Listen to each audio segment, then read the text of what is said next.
आज मैं आपके साथ रमजान स्पेशल बैंगन के पकौड़ों की रेसिपी शेयर कर रही हूँ, जो कि पकाने में भी बहुत इजी होते हैं और खाने में तो बहुत ही ज़्यादा मज़ेदार होते हैं। आप इसे इफ्तारी में बनाएं और खूब मज़े से खाएं। तो चले इसके इंग्रेडिएंट्स देख लेते हैं। हमने सारे इंग्रेडिएंट्स लिए हैं। हमने बैंगन लिए, हमने 3 बैंगन लिए मीडियम साइज़ के, और ये हमने बेसन 1 कप, और ये हमने स्पाइसेस में सॉल्ट 1 टेबल स्पून, और रेड चिली हमने 1 teaspoon, chilli flakes 1 table spoon, और ये हमने साबुत धनिया लिया है 1 टीस्पून, ज़ीरा 1 टेबल स्पून, और हल्दी हमने लिए 1/4 टीस्पून, और अजवाइन 1/4 टीस्पून, और हमने बेकिंग सोडा 1/4 टीस्पून, और ये हमने कोरिएंडर लिए, इसको हमने काट लिए, और ये हमने वाटर 1/2 कप। हमने बैंगन को काट लिया है, हमने इसे गोल शेप दे दी है, और हमने इसको पानी में रख दिया ताकि ये जो बैंगन है काले ना हो जाए। अब हम बेसन लेंगे, इसमें ये जो हमारी सारी स्पाइसेस हैं ये ऐड कर देंगे। इसमें सारे स्पाइसेस ऐड कर दी हैं। अब हम इसमें थोड़ा थोड़ा करके वाटर ऐड कर देंगे। बिस्मिल्लाहिर्रहमानिर्रहीम।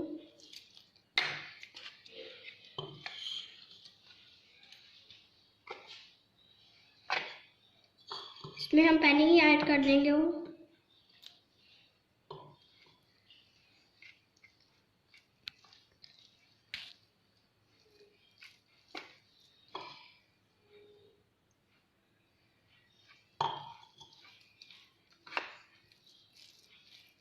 इसकी कंसिस्टेंसी ऐसी होनी चाहिए, ना ज़्यादा थिक हो ना ज़्यादा थिन हो। अब हम इसमें ये जो हमने कोरिएंडर लिया ये ऐड कर देंगे, और अब हम इसको मिक्स कर लेंगे। हमने ये जो बैंगन थे इसका पानी अच्छी तरह निकाल लिए। अब हम इसको बेसन में डिप कर लेंगे।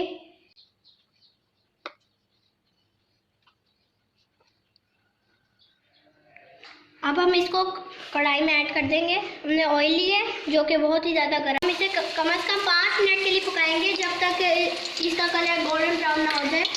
हम इन्हें निकालते जाएंगे।